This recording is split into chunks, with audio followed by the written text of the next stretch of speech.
수강생 여러분 안녕하세요. 경비지도사 1차 법학개론 핵심 이론 지금 강의를 맡게 된 강사 고비안입니다.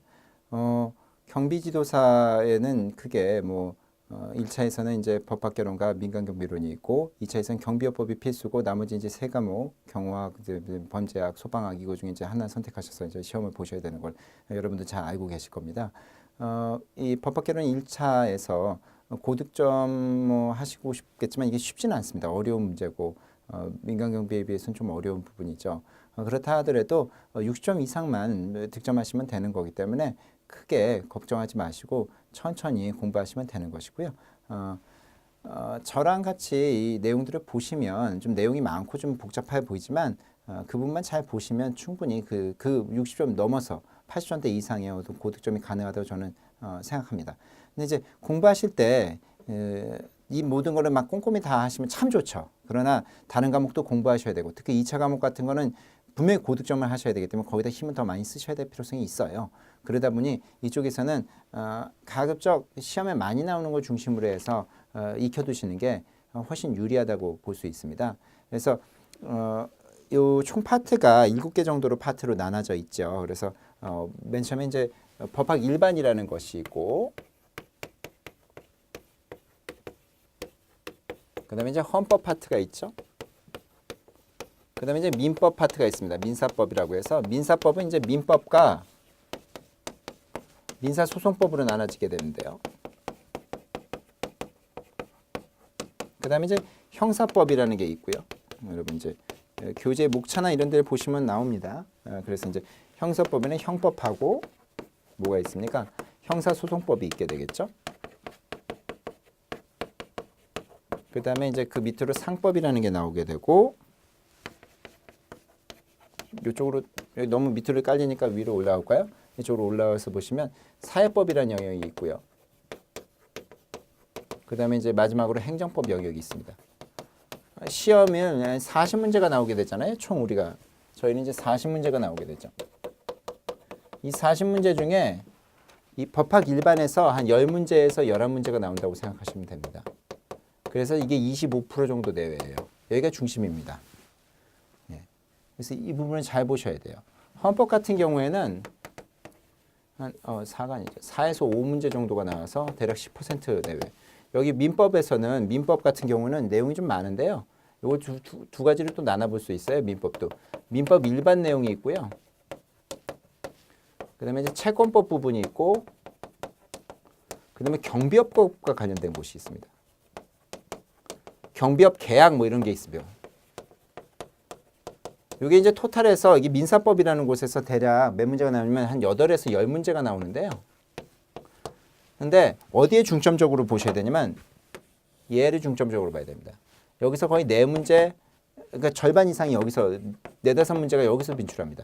특히 이게 이 채권법에 어떤 채무불이행이니 뭐 이런 게 나와요. 불법행위 책임이 이거하고 연결시켜서 같이 많이들 나오고 있어서 이 부분을 중점적으로 좀 봐주셔야 돼요. 여기서 한 3문제에서 4문제 나오고 여기서 한 2문제 나오고 이렇게 해서 이제 한 10에서 8문제 나오는데 이 부분은 거의 0에 가깝습니다. 0이나 1. 그래서 민사소송법을 내용은 좀 열심히 보시면 좀 의미가 없어요. 민소법은 제가 진짜 말씀드리는 것만 좀 봐주시는 게 차라리 낫습니다. 이게 그러니까 이것도 한 20% 내외에서 25% 사이죠. 그러니까 여기도 중요한 겁니다. 여기가 거의 절반이에요. 법학 일반하고 민법이 거의 절반이고 특히 그 중에서도 요 파트를 좀 많이 봐주셔야 되고 민사소송법은 좀 등한시 하셔도 상관이 없다. 형사법은 과거에는 좀 많이 나왔었는데 요즘 많이 죽었습니다. 그래서 형법이 한 2문제 나올까 말까 뭐 그래요. 예전에 막 7문제 막 이렇게 나왔는데 2문제 정도 나오고 형사소송법이 오히려 4문제에서 막 많은 때는 5문제가 나오죠. 그래서 이 부분 형소법의 어떤 이념이나 이런 것들이 나오는 부분이 있어요. 이거를 좀 집중적으로 좀 봐주셔야 되고 이게 한 6문제 나오니까 여기도 한 12% 내외죠. 네. 이해되시나요? 근데 이제 그 중에서도 형사소송법 부분이 좀 많이 요즘 강조되고 있다는 부분을 좀 봐주시고 상법도 4문제 이 정도 나오고 있죠. 네.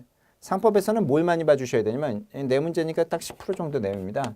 근데 이제 상법도 어떤 얘기들 많이 봐줘야 되면 주식회사 부분을 많이 봐주셔야 돼요. 그 다음에 이제 보험, 인보험이나 이제 뭐 상해보험이나 이런 것들에 대한 이 보험 얘기를 많이 어렵지 않습니다. 주식회사만 좀 열심히 봐주시면 잘 되고 보험 부분은 문제가 쉽게 나와요. 대체로 큰 문제가 없습니다.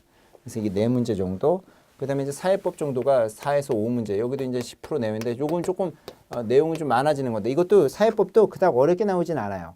사회법도 여기가 이제 사회법도 그냥 사회법이라고 할 게 아니라 어떤 것들이 있냐면 여기서 이제 공적 부존이 무슨 사회보장이 있고 그다음에 이제 복지와 관련된 것도 있고 사회복지 관련된 거 있고 공적 부존이 뭐 이런 것들이 나오는데 어디에 해당되느냐 뭐 이런 것들을 물어봐요. 고용보험이니 이런 것들, 근로기준법 관련된 거, 그다음에 이제 근로기준법이나 노동관계법 관련된 게 나오는데 이 부분은 어렵지 않고 이 근로기준법이나 노동관계법은 이쪽에 이제 민사법하고도 연결이 돼 있어서 쉽게 보실 수 있고 행정법의 내용이 많이 어렵습니다. 근데 문제는 한 2문제 또는 많아봐야 3문제밖에 안 나와요. 대략 5% 내외. 그래서 행정법에서는 힘을 빼시면 안 돼요.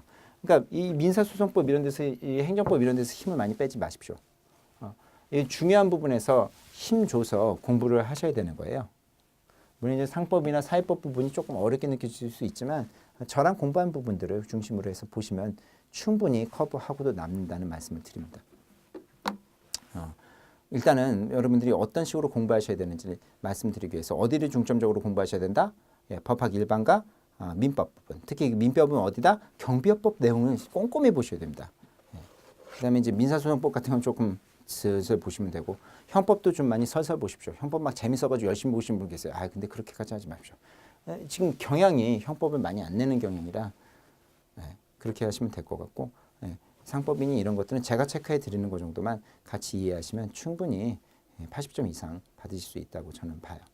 공부하실 때는 어쨌든 강온, 그러니까 강온이라는 뜻은 뭐냐면 열심히 해야 되는 부분은 열심히 하셔야 되는 거고 아닌 부분에다 열심히 힘을 빼시면 안 돼요. 이거 수험입니다. 이건 시험을 준비하는 거지 어떤 다른 무슨 뭐 공부를 하시려는 개념이 아닙니다. 그래서 뭐 로스쿨 무슨 평가 시험 보시려고 하는 게 아니잖아요. 뭐 변호사 시험 보시려고 하시는 게 아니기 때문에 경비지수에 맞게끔 공부하셔야 되고 그거는 이제 제가 같이 얘기 드리고 문제를 같이 풀어보면서 충분히 커버가 될 수 있다라고 말씀드립니다. 오히려 경비업법이니 이런 고득점이 필요한 2차 과목에다 신경을 더 많이 써주시는 게 낫겠다라고 말씀드립니다. 이해되시죠? 그러면 앞으로 저랑 같이 법학개론을 공부해 나가시면 될 것 같습니다. 그럼 실제 강의에서 만나 뵙도록 하고 여기서는 이제 그만 말씀드리도록 하겠습니다. 앞으로 잘 공부해 나가도록 하시죠. 예, 감사합니다.